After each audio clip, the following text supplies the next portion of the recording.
साथियों, जय हिंद। मैं आपका वेटरन ओम प्रकाश जैसलमेर से। 2-3 दिन मैं साबका संघर्ष कमेटी तरन तारण की तरफ से जो 3 तारीख का कॉल था, मुझे खुशी थी कि लोग 1,20,000 जिनके फॉलोअर है, अगर वो 5% पहुँचते तो भी कम से कम है तो 5-6 हज़ार आदमी तो वहाँ पे पहुँचने चाहिए थे। तो इसलिए मैं देख रहा था कि भाई देखो चलो क्या होता है। उसके बाद में 3 तारीख को लोग नहीं पहुँचे और सैनिकों की आड़ में कुछ किसान घुस गए और वो भी हमारी बदनामी हुई कि सभी सैनिक भी नहीं थे। ये भी हमारे लिए एक बहुत बड़ा धक्का है कि सैनिकों के भेष के अंदर किसानों ने दिल्ली में प्रवेश किया। तो ये श्रेय भी हमारी जानी मानी महान संस्था साबका तरन तारण को जाता है। लेकिन अब मुझे बड़ा दुख होता है कि जिस दिन से इन्होंने घोषणा की, हम लोगों ने सभी ने किसी को ये नहीं बोला कि भाई आप लोग 3 तारीख को जंतर मंतर पे मत जाओ। हमने हर किसी को ये बोला कि भाई हो सकता है कि ये आखिरी झटका है, उसके बाद में आचार संहिता लग जाएगी। भाई पहली बात तो जितने फॉलोअर हो तुम लोग इसको बोलते रहते हो, हाँ भाई जिंदाबाद, भाई जिंदाबाद, हम तेरे साथ है, तो भाई ये झटका दिखा दो। पहले तो उनको रिक्वेस्ट की, बाकी को भी रिक्वेस्ट किया। अब यहाँ पे जो इन लोगों ने अंधेरगर्दी रखी वो ये थी कि भी अगर 8 दिन पहले पता था कि आपको परमिशन नहीं है वहाँ पे, तो फिर लोगों को अंधेरे में नहीं रखना चाहिए था। रात को सुबह रैली है, सुबह आप लेटर डाल रहे हो कि भाई हमारे पास में तो ये चिट्ठियाँ मिली हुई है, ये 27 की साइन है, हमने 24 को दी थी। तो ये चीज़ें मतलब एक तरह से मतलब आप ये लोगों के बीच में खुद ही मतलब फैला रहे हो कि भाई आप किसी काम के नहीं हो, आप कुछ नहीं कर सकते। मैं सीधी सी बात बोल रहा हूँ कि आप लोगों ने कभी 1 साल से सैनिकों के मुद्दे के ऊपर दिल लगा के एक लक्ष्य के साथ में काम नहीं किया। भाई अगर काम किया होता तो उसका जो आज हमारे पास निर्णय ये नहीं होता। बस में जा रहे हो, गिरफ्तार तुम हो रहे हो, रैली कॉल तुमने की और उसके अंदर भी तुम्हारे लिए भूत बने हुए हैं। अर्जुन सिंह है, ओम प्रकाश है, जैसलमेर का वकील है, जो कोई भी हम भूत बने हुए हैं। तो ये तो सही है ना कि हमने जो नकाब उतारा वो गलत नहीं है, नकाब था और नकाब उतार दिया।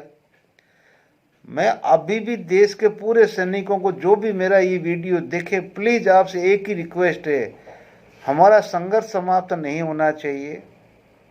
दिग्गज वीरांगना महासंघ ये आपके सामने बहुत बड़ा संघ बन चुका है। आप लोग इनके साथ ज्वाइन होइए, जुड़िए, अपनी सारी की सारी शक्ति लगाइए इसके साथ में। एक दिन यही सरकार आपको आपका हक देगी। ये नहीं कि नहीं, अगर नहीं देना होता तो ये आपको ओवरऑल भी नहीं देती। और दूसरा, आपका ये संघर्ष इतना तो मैं वादा करता हूं कि जो ओवरऑल तीसरी अभी आपकी जुलाई में आ रही है 24 में, ये इसमें आप खुद देखेंगे कि आपके जो ये 1-1.5 साल का परिश्रम है, इसकी वजह से इस ओवरऑपी के अंदर आपको बिल्कुल ही सही तरीके से टेबलें मिलेगी। इसमें मनमानी नहीं चलेगी, रोगी भी नहीं। दूसरा, अभी आप देख रहे हो जो सरकार, अभी न तो चुनाव डिक्लेयर हुआ है, न चुनाव आचार संहिता लगी है, न चुनाव आयोग ने कोई तारीखें डिक्लेयर की है। पूरे देश के अंदर पूरी जितनी भी सरकारी संस्थाएं हैं वो अभी चुनाव आयोग के बगैर ऑर्डर ही कलेक्टरों ने खड़ी कर दी फौज को कि जाओ भाई डेमो दो। किसी को बोला तुम जाओ ईवीएम का डेमो दो, किसी को बोला तुम जाओ स्याही लगाने का डेमो दो, तुम जाओ ईवीएम का वीपीएट का पेड का डेमो दो। ये क्या है? ये डर है, तुम्हारा डर है, किसानों का डर है, पहलवानों का डर है, ठीक है ना, वो जो ओल्ड अपना अपना ओल्ड पेंशन वालों का डर है। जितनी भी संस्थाएं आज वो सब इनकी विचारधारा के साथ में नहीं है। अब इसीलिए आज सबसे बड़ा उदाहरण है, राजस्थान गवर्नमेंट ने अपने सारे कर्मचारियों को कल से ड्यूटी पे लगा दिया है। आप बोलिए, कम अभी तक चुनाव आयोग ने कोई कॉन्फ्रेंस नहीं की है, कोई डेट डिक्लेयर नहीं की, और एक स्टेट की पूरी मशीनरी कल से सुबह खड़ी हो रही है। बताइए क्यों? ऐसा ही पंजाब में हो रहा है, ऐसा ही हर स्टेट में हो रहा है। क्यों हो रहा है? मतलब संकेत साफ है कि डर। अब ये बोलेंगे कि डर के आगे तो जीत है। तो भी जीत तो है, मैं मानता हूं, लेकिन वो जीत आपके अपने दिल में श्योरिटी नहीं है। जो पहले थी ना, वो श्योरिटी अभी नहीं है। क्यों नहीं है? कि लोगों ने थोड़ा सा इंसाफ मांगा था। और हमने साल भर में आपसे कौन सा पैसा मांगा था? हमने बोला भी सुप्रीम कोर्ट के 3 जज दे दो हमारे को। वो बोलते हैं कि हमारी मांगे सही है तो हमें दे दो। वो बोलते हैं कि नहीं नहीं है तो रहने दो। हमने कैश तो नहीं मांगा ना कि हमें पैसा दो। आप एक 3 जजों की कमेटी हमें नहीं दे सकते। सैनिक आपके पूरे साल 13 महीने से रोड पे बैठे रहे, चाहे 4 बैठे रहे, 10 बैठे रहे। और दूसरा ये जो हमारे माँ से लोगों 3 तारीख को 100 आदमी इकट्ठे नहीं कर पाए, डूब मरो चलू पर पानी के अंदर है। तुम लोग 23 जुलाई की रैली देखी थी? वो रैली थी एफईए की, वो ताकत थी एफईए की। और अभी जो पूरा 11 फरवरी से लेके जो 18 फरवरी तक आपने देखा, पूरे देश ने जगा दिया पूरे सैनिकों को 7 दिन के अंदर, बगैर पैसे बगैर चंदे सब कुछ ही, जो तुम साल भर नहीं कर पाए। तो भाई ऐसा है, ये झूठे फॉलोवर है। तुम्हारे 20,000 वीडियो देखने वाले व्यूवर कितने? 20,000। कमेंट कितने करें? 38 आदमी। शर्म करो रे, 38 आदमी। और वो भी क्यों कर रहे हैं? कि तुम्हारे को डुबोने के लिए। तुम लोग चने के पेट में चढ़ जाते हो, चढ़ जाओ भाई, ठीक है ना। अब बोले कि हमारे को सड़ा बोल दिया, ठीक है ना।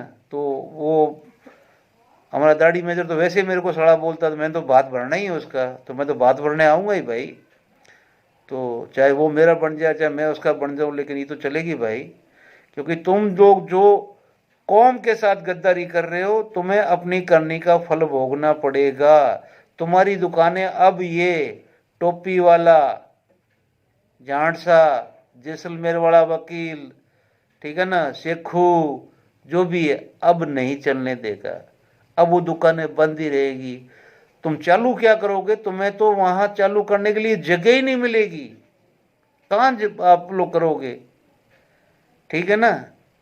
अभी भी तुम्हें थोड़ा बहुत भी शर्म है तो कम से कम आइए, साथ मिलिए, अपना प्रायश्चित कीजिए, और दिग्गज वीरांगना महासंघ के साथ मिलके देश के वीर सैनिकों को, वीर नारियों को, बुजुर्गों को, रिजर्विस्टों को, विकलांगों को, डिसेबिलिटी वालों को, सभी को न्याय दिलाइए।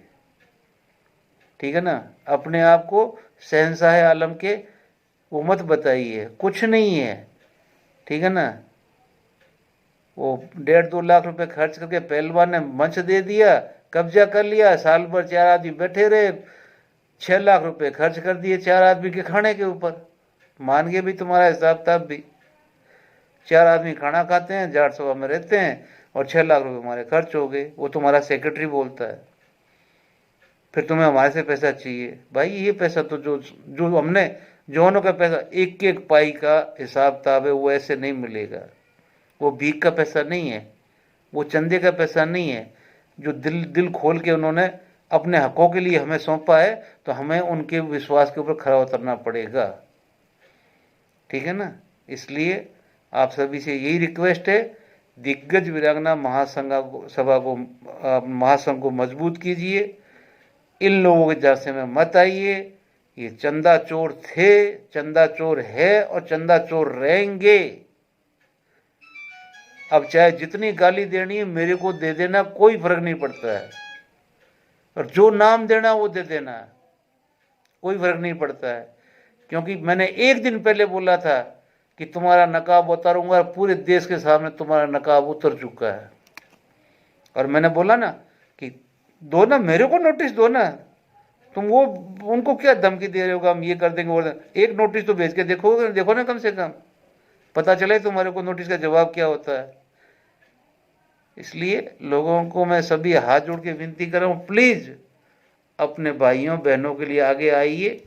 आज आपके पास में देश का सबसे बड़ा संगठन आपको आपके हैंडओवर कर दिया गया है। अब आपके ऊपर डिपेंड है कि आप उसको कैसे लेते हैं। इसलिए मेरा यही कहना है कि प्लीज़ अब इनके झांसे में मत आओ। ये 3 तारीख से डेड हो चुका है इनका। अब ये बैठे हुए इसीलिए है कि चल जाए, 4 पैसे कोई आए तो 5 रुपये दे के जगह चाय का खर्चा तो निकलेगा, और कुछ नहीं। इसलिए सावधान रहें, सतर्क रहें। जय जय भारत।